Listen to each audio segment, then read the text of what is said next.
Olá pessoal, mais um vídeo no canal, um vídeo com informações do Flamengo e já adianto logo, a informação principal desse vídeo aqui não é boa, muito pelo contrário, é horrível, é péssima. Péssima para você, torcedor do Flamengo, que quer ver o Flamengo campeão de alguma coisa nessa temporada, péssima para o técnico Tite, que já vem tendo problemas para montar as equipes durante os jogos, péssimo para o Flamengo, obviamente, a gente vai falar já, envolve o atacante Luiz Araújo, que deixou o gramado ontem, ainda no primeiro tempo do jogo contra o Vasco, com dores no joelho, e a gente vai trazer informação sobre esse jogador, e repito, a informação não é nada boa. Vamos falar também de Gabigol, porque na entrevista coletiva, entre linhas, o Tite explicou por que ele não escala o Gabigol, e eu vou contar para vocês o que ele disse. E tem também inscritos na Libertadores. Quem será que foi inscrito? O Flamengo poderia fazer 3 mudanças na lista de inscritos. Contratou 4 nessa janela. Quem será que ficou fora da lista? A gente vai contar para vocês também. Isso tudo e muito mais no vídeo de agora, mas antes gostaria de pedir para você se inscrever no canal, dar o like no vídeo e também ativar a notificação para compartilhar o vídeo com os amigos, com as amigas e ajudar o canal a crescer cada vez mais. Conto com a colaboração de vocês. Antes de mais nada, um recadinho para a galera que anda comentando aí. Vene tá tomando bomba, tá fortinho não, galera. É foco, boa alimentação, academia todo santo dia e dormindo bem, ou melhor, tentando dormir bem quando o Flamengo deixa. Vamos para as informações. É o seguinte, galera, vou começar com o Matheus Bac. Ontem ele estava... Matheus Bac, para quem não sabe, é auxiliar do Tite. Também filho do Tite. Eu não gosto de ficar falando filho do Tite, porque, antes de tudo, ele é auxiliar do Tite. Gostando dele ou não, achando que ele faz um bom trabalho ou não, ele é auxiliar do Tite. E ele estava ao lado do técnico Tite na entrevista coletiva ontem. A entrevista, inclusive, demorou demais para começar, quase 1h30 após o apito final, e o Tite mesmo explicou que demorou para ir para a coletiva, porque ele estava tentando entender o que tinha acontecido durante o jogo, naquele empate com o Vasco da Gama, empate que acabou acontecendo no fim do jogo, numa bobeada do Flamengo. E durante essa entrevista, confesso que eu não sei o nome do jornalista, fez uma pergunta muito boa, uma pergunta relevante sobre o rendimento do Flamengo, irregular, uma hora joga bem, outra hora joga mal. E o Matheus Bac, ele não gostou da pergunta e quis, entre aspas, dizer o que o jornalista tem que ou não perguntar. E ele mandou assim, vou fazer um resumo. A gente jogou pra caramba, o torcedor está pé da vida que a gente tomou gol, mas a gente também tá. Não pode basear todas as perguntas no fato de que a gente tomou gol no final do segundo tempo. Calma aí, Matheus Bac. Com todo respeito a você, não era nem para você estar aí. Já começa nessa conversa. Não era nem para você estar aí. O Tite tinha que dar entrevista coletiva sozinho, na minha opinião. Ele tem que ficar botando auxiliar para dar entrevista. Ele tem que botar, quando é necessário falar da preparação física, aí bota o preparador físico. Agora, auxiliar para dar entrevista, e tem isso também antes do jogo, não era nem para o Matheus Bac estar ali. Segundo, a pergunta foi muito boa. Muito boa. Sabe qual é o grande problema? Hoje, os treinadores e os próprios jogadores, eles não gostam quando eles são confrontados nas entrevistas coletivas. E repito, a pergunta foi muito boa, pertinente demais. Pertinente demais, pergunta muito boa, muito bem elaborada. Matheus Bac não gostou. A pergunta não foi nem para o Matheus, foi para o Tite. Aí ele pede a palavra e começa a falar como se o jornalista estivesse jogando a torcida contra eles. Não! E outra, Matheus, isso é uma entrevista coletiva. A pessoa, se quiser perguntar qual cor da cueca você está usando, você responde se quiser. Você responde se quiser. E repito, sim, tem que ser questionado sim, porque o Flamengo tomou um gol no fim do jogo que fez o Flamengo perder 2 pontos no Campeonato Brasileiro, ou melhor, deixar de ganhar 2 pontos no Campeonato Brasileiro por conta de uma bobeada geral. E a comissão técnica tem que responder por isso. Quando o jornalista questiona, ele questiona pelo torcedor. O profissional, ele responde não para o jornalista, é para a torcida. E esse tipo de resposta, patético. Eu não gostei nem um pouco da postura do Matheus Bac. Mas sobre a entrevista coletiva, teve uma pergunta sobre o Gabigol e o Tite respondeu o seguinte, A pergunta foi, por que ele não colocou o Gabigol, mesmo na ausência do Pedro, ainda colocou o Carlinhos na frente do Gabigol? E a resposta foi, abre aspas, prestem atenção, treinamento. Ele começa com essa palavra, treinamento. Depois ele fala, jogos, especificamente, Carlinhos decisivo contra o Bolívar, contra o Atlético Mineiro, com gol, decisivo contra o Vitória, também com gol. Foi por isso essa opção. Agregado a isso, BH decisivo contra o Bahia, gol. BH decisivo contra o Bahia, assistência para gol. Nós fizemos o gol com Carlinhos em campo. E o desempenho do Carlinhos nos outros jogos foi isso que me levou a decidir. Fecha aspas. Gente, com outras palavras, o Tite está dizendo que não escala o Gabigol porque o Gabigol está treinando mal. A primeira palavra dele, ele responde, quem pegou no ar? Repito, a primeira palavra foi treinamento. E por que eu estou falando isso? Porque nós, jornalistas, a gente não pode mais acompanhar os treinamentos. Tudo que a gente tem acesso é através de informação. E não adianta o jornalista achar que ele tem acesso a tudo que acontece no ninho. É mentira, é balela. É balela. O jornalista que acha isso, ele está se enganando. E é óbvio que tem alguma coisa acontecendo no ninho do urubu que faz com que Tite não escale o Gabigol. Porque não faz o menor sentido o Carlinhos entrar na frente do Gabigol. Mesmo o Gabigol vivendo uma péssima fase, mas o Carlinhos, tecnicamente falando, não dá. Não é jogador para Flamengo. Então o Tite respondeu entre linhas, treinamento. Está na cara que o Gabigol está treinando muito mal e por conta disso o Tite não o escala. Tá na cara, pelo menos foi essa leitura que eu fiz dessa resposta do técnico Tite. Você concorda? Discorda?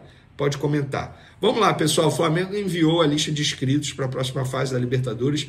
Lembrando que quinta-feira tem Flamengo e Peñarol no Maracanã, jogo de ida, 7 horas da noite, jogo extremamente importante pelas quartas de final da competição. E nos últimos dias, o Flamengo enviou a Conmebol toda a documentação necessária dos novos jogadores, das 3 mudanças que o clube pode fazer nessa fase da Libertadores. Na fase anterior, nas oitavas, poderia fazer até 5. E aí, nessa janela de transferência, o Flamengo contratou 4 jogadores, ou seja, um não seria inscrito, mas quis o destino ajudar Tite, comissão técnica e diretoria. Como o Michael está lesionado e só vai voltar em outubro, o Michael não foi o jogador inscrito. E aí o Flamengo optou por Gonzalo Plata, Alexandro e Alcaraz. Esses 3 atletas eles vão entrar nos lugares de Daniel Cabral, Vitor Hugo e também Igor Jesus. Esses 3 não estão mais no Flamengo. Daniel Cabral saiu em definitivo, o Vitor Hugo foi emprestado a um clube da Turquia e o Igor Jesus foi vendido ao Estrela Amadora, o mesmo clube, inclusive, que o Daniel Cabral se transferiu. Então o destino acabou ajudando todo mundo. Michael ficou fora dessa lista, faz total sentido, inclusive elogiar novamente, falei ontem no meu pós-jogo aqui no canal, mas quero falar aqui de novo, elogiar novamente a atuação do Gonzalo Plata e também do Alexandre. Esses 2 jogadores não disputavam uma partida oficial desde maio e jogaram muito bem. Gonzalo Plata foi bem pela ponta direita, quando atuou por ali. Durante o jogo ele passou para a ponta esquerda, foi bem também. O Alexandre foi muito bem na lateral esquerda, gostei demais da atuação dele. Inclusive, ele fez algo que eu pouco esperaria. Ele foi muito ao ataque, não é a do Alexandre. Mas ontem ele deu o cartão de visita dele, ele e o equatoriano Gonzalo Plata. A péssima notícia do dia, como eu havia dito aí na introdução do vídeo. Pois é, o Flamengo atualizou a situação do Luiz Araújo e a notícia não é nada boa. O Clube de Regatas do Flamengo informou que o atleta Luiz Araújo passou por exames que diagnosticaram uma lesão ostocondral, que é uma fratura da cartilagem no joelho direito. O atacante passará por uma artroscopia e seguirá o tratamento no departamento médico rubro-negro. Em outras palavras, apuração em cima disso aqui, porque o Flamengo não divulga grau, tempo de recuperação. Mas vamos lá. Me falaram no Flamengo pelo menos 1 mês fora, podendo ficar até 60 dias longe dos gramados. Estamos no meio de setembro.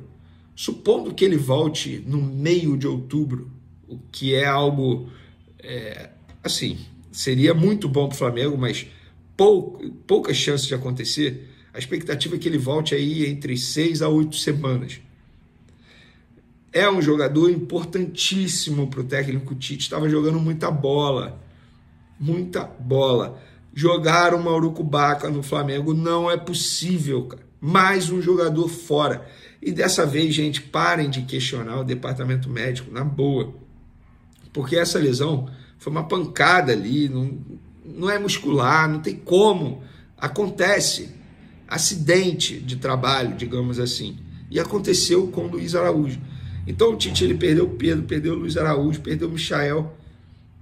O Flamengo, além de estar lidando com um péssimo calendário do futebol brasileiro, ainda está lidando com um acaso querendo prejudicar o clube. Só pode, cara. Não é possível essa quantidade de lesões, seja musculares, seja pancada, entorse, enfim. E por falar em lesão, na boa, cara, assim, eu sou apaixonado pelo futebol do Arrascaeta, para mim é craque, é gênio. Mas por que o Arrascaeta nunca está bem fisicamente? Nunca está bem. A gente está falando de um Arrascaeta sofrendo com problemas físicos desde 2020, 2021. O que falta para ele estar bem, para ele estar 100% do auge da parte física?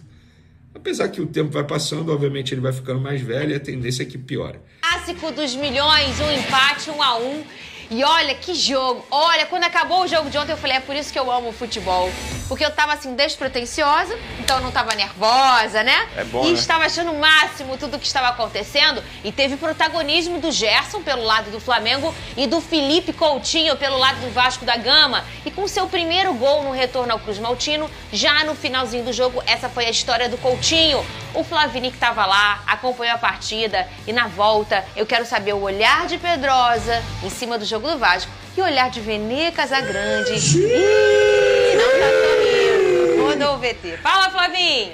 Um mergulho para empatar o jogo e, enfim, comemorar um gol com a camisa vascaína depois de mais de uma década. Estava ansioso por esse momento e eu queria muito estar em campo nesse último mês onde eu tive lesionado.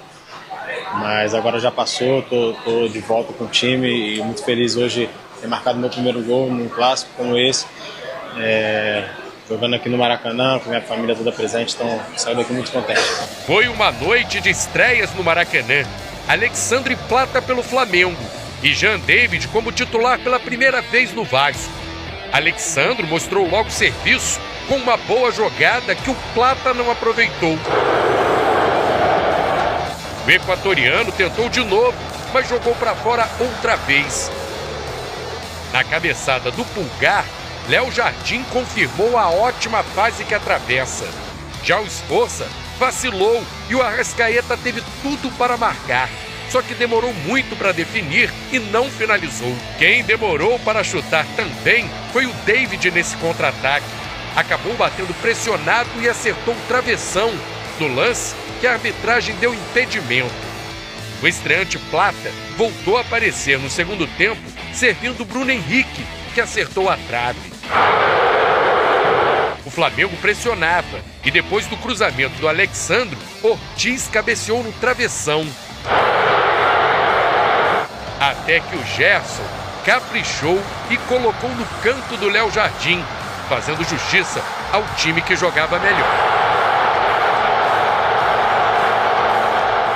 Às vezes o desempenho acompanha o resultado e às vezes não. Está abaixo daquilo que nós queríamos como desempenho. Sim, está abaixo e nós reconhecemos. Quando parecia sem forças para reagir, o Vasco chegou ao empate com o gol do Coutinho aos 41 minutos.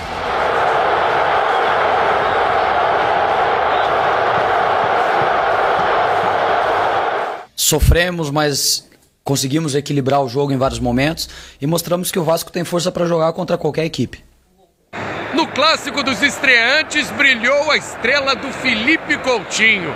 Foi o primeiro jogo no Maracanã, o primeiro clássico e o primeiro gol do craque no retorno ao Vasco. A gente vinha fazendo um bom jogo e acabou tomando um gol, então era importante a gente não sair perdendo hoje, pontuar. Coutinho foi cumprimentado, abraçado, festejado e mandou beijos para a torcida que saiu mais feliz do Maracanã. Meus amigos, nunca despreze a força do sentimento de uma pessoa traída e nem de um clássico regional, Vene Casagrande. Isso aí, e tem uma outra coisa muito forte também no Brasil, que aí é a lei do ex. Mas não aconteceu nada com isso, não. Ô, Lucas Pedrosa, eu quero que você me fale o lado do Vasco, Vene Casagrande o lado do Flamengo. E contigo eu pergunto, mereceu o empate o Vasco? O Flamengo foi, em grande parte aí da partida, ele teve alguns controles das ações. Você acha que o Paiva errou em algum momento da partida? Você gostou do que o Vasco apresentou? E depois é a vez de Vene Casagrande, que hoje ele não tá com muito sorriso, não. Eu acho que ele não tá feliz. Depende do ponto de vista. Fala, Pedrosa! Boa tarde, Fernanda, Vene Casagrande, galera de casa. Parabéns pela vitória, Pedro. Não teve vitória, não. Mas talvez tenha sido o jogo que te tirou da... Talvez tenha sido o jogo que te tirou da briga pelo título. Sim. Que o negócio ficou longe. Título, cara? Ué, título do Brasileirão. Se o Flamengo vence o Vasco, ele continua na disputa ali próximo. Eu acho que o Flamengo nem tá mais pensando no Brasileirão, mas depois eu falo sobre isso. Depois a gente fala. Perdão. Tá bom, Coutinho. Gente, pelo amor de Deus, não tem cadeira perto, não. Vocês estão muito nervosos, né? Pelo amor... Fernanda não seria homem de fazer isso. Não, Datena! Não! Tira tudo! Negócio de banco, em show, cadeira... Não, Datena, não! Não, vai, Depois Pedro. não vai pegar ambulância, entendeu? Vai. Vamos lá.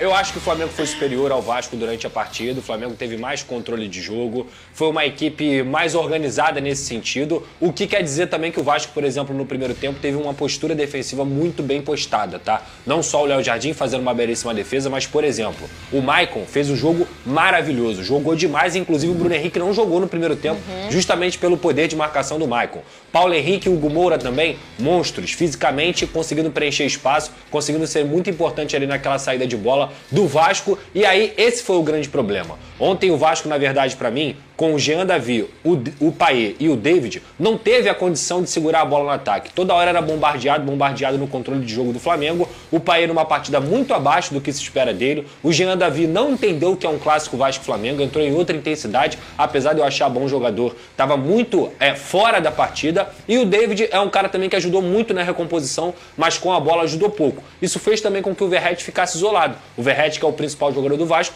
praticamente não tocou na bola ontem. Isso, obviamente, tem a ver com o fornecimento de jogadas que ele deveria receber dos jogadores que estavam atrás dele. Virando para o segundo tempo, o Flamengo continuou pressionando. E não é porque o Vasco não queria jogar, é porque o Flamengo realmente estava controlando a partida. Só que antes do gol do Flamengo, já estava nítido que o Vasco precisava mexer, Fernanda. Estava nítido que o Vasco não estava tendo controle do jogo e que o gol do Flamengo estava ficando maduro. E aí faltou a leitura do Rafael Paiva, na minha visão. As mexidas que ele fez após o gol são mexidas perfeitas, só que essas mexidas poderiam ter sido feitas antes do gol. Inclusive, ele chama o Felipe Coutinho e pede para o Felipe Coutinho esperar 10 minutos, o que eu acho um erro, porque o Payet não estava entregando, o Jean Davi já tinha saído para o Ryan, mas o David não estava entregando e o Vasco estava sem válvula de escape. Jogar no contra-ataque contra o Flamengo, tudo bem, mas sem velocidade não vai acontecer. E o Flamengo, novamente, amadureceu o seu gol, o Gerson é um jogador de extrema qualidade, o Arrascaeta, mesmo sem estar 100%, consegue achar uma assistência e o Gerson bate chapado para fazer 1-0.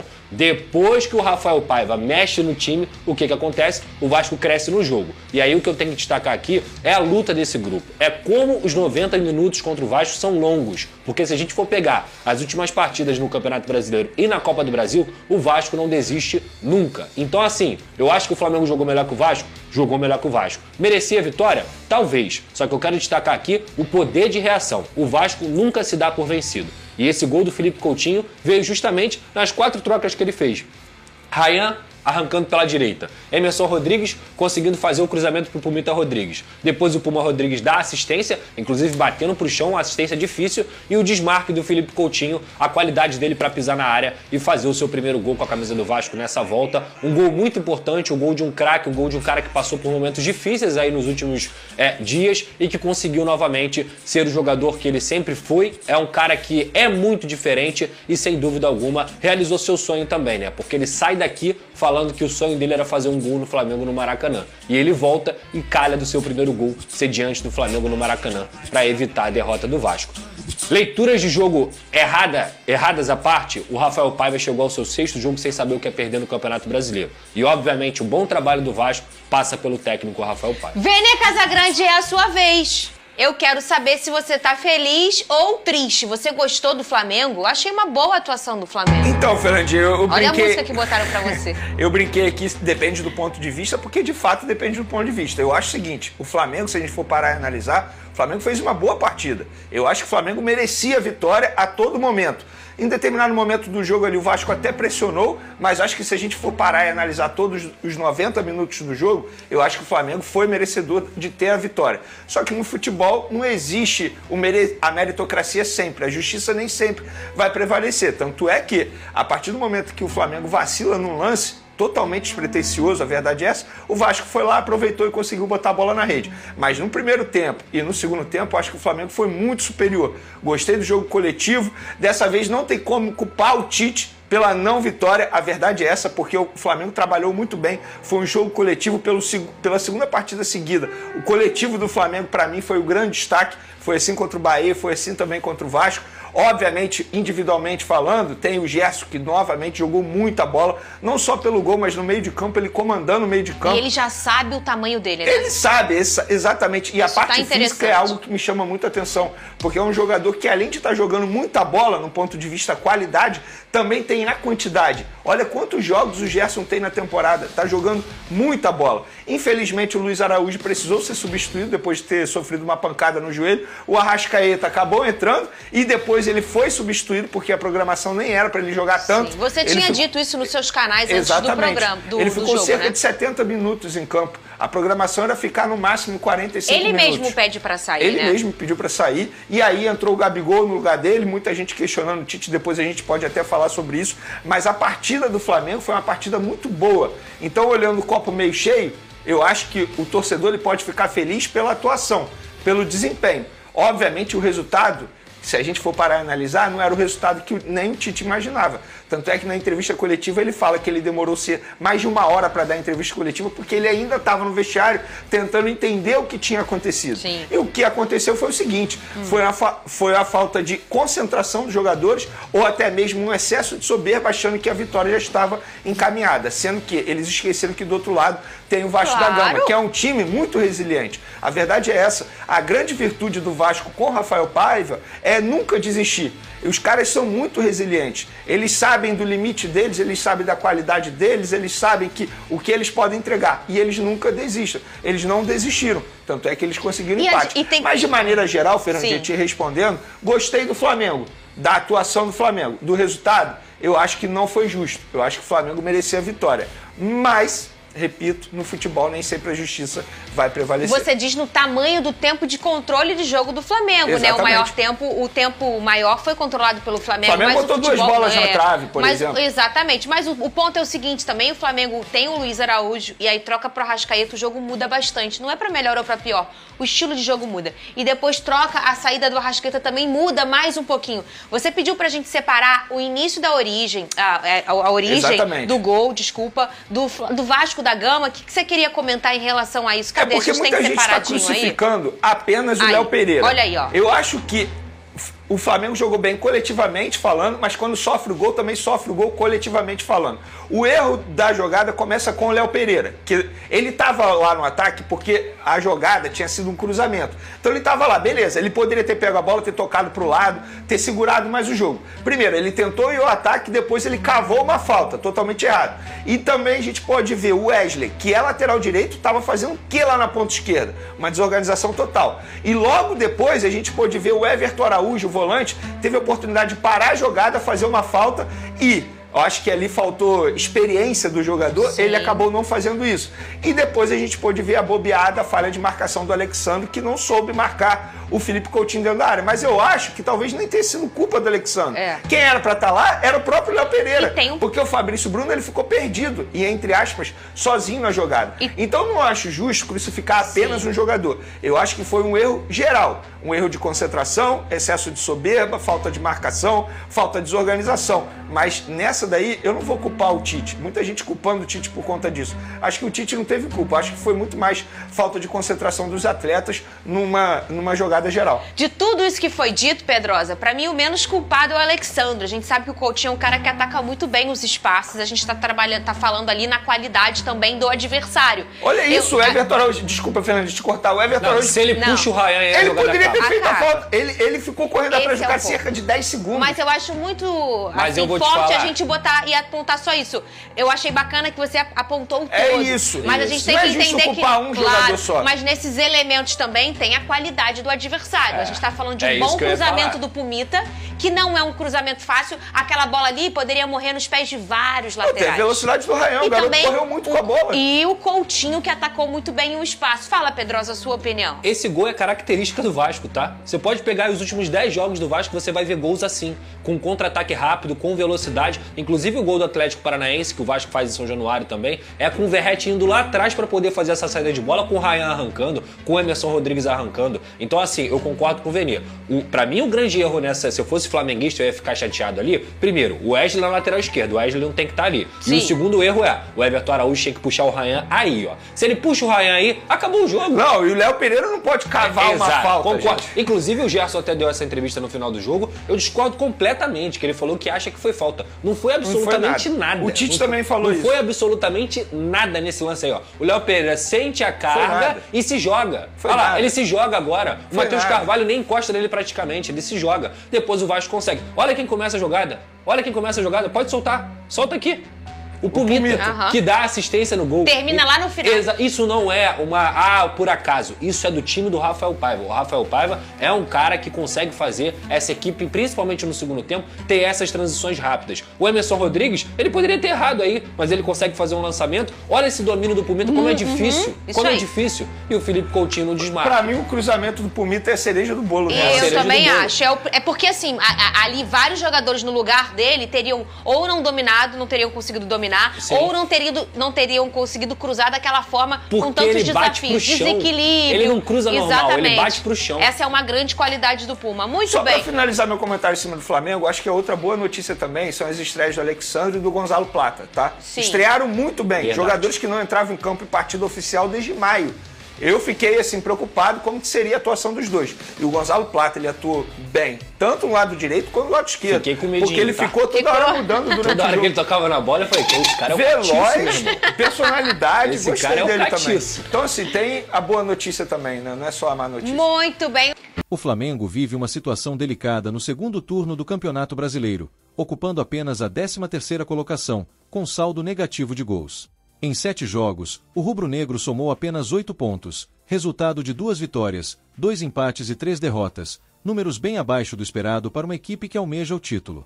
O Botafogo, líder do campeonato, já abriu uma vantagem de 8 pontos, o que torna o desafio do Flamengo ainda mais complicado nessa reta final de competição. Os problemas do time ficaram evidentes no clássico contra o Vasco. Apesar de dominar a partida, o Flamengo não conseguiu traduzir esse domínio em gols, e o empate por 1-1 foi mais um tropeço no retorno. O time vem sendo penalizado de forma recorrente nas jogadas aéreas, com a defesa sofrendo gols de cabeça em várias partidas. É um padrão preocupante que precisa ser ajustado rapidamente. Mesmo com a esperança que surgiu após a vitória sobre o Atlético Goianiense, as atuações seguintes não corresponderam à expectativa, e o time perdeu pontos importantes contra adversários diretos, como São Paulo, Palmeiras e Corinthians. A equipe começou o retorno com uma vitória por 2-0 sobre o Atlético Goianiense, mas desde então, os resultados e as performances deixaram a desejar. A derrota para o São Paulo com o time reserva, seguida pelo empate com o Palmeiras após levar mais um gol de cabeça nos minutos finais, demonstram uma falta de consistência defensiva. A goleada sofrida para o Botafogo por 4-1 foi o ponto mais baixo até aqui, numa partida em que o Flamengo escapou de uma derrota ainda mais humilhante. A reestreia de Michael trouxe um pouco de alívio, com uma vitória por 2-1 sobre o Bragantino, mas a falha defensiva que quase custou empate evidencia como o time ainda precisa melhorar. A derrota para o Corinthians, que tecnicamente é inferior ao Flamengo, expôs ainda mais as fragilidades do time. Para completar, o empate com o Vasco, após uma boa atuação, mas com decisões equivocadas no final, praticamente sepultou as chances de título do Flamengo neste brasileiro. Fica claro que o Flamengo precisa de ajustes urgentes, especialmente na defesa, se quiser manter alguma esperança de se aproximar do topo da tabela. As boas atuações de novos reforços, como Alex Sandro e Gonzalo Plata, trazem um pouco de otimismo para as próximas rodadas, mas é preciso transformar isso em resultados concretos.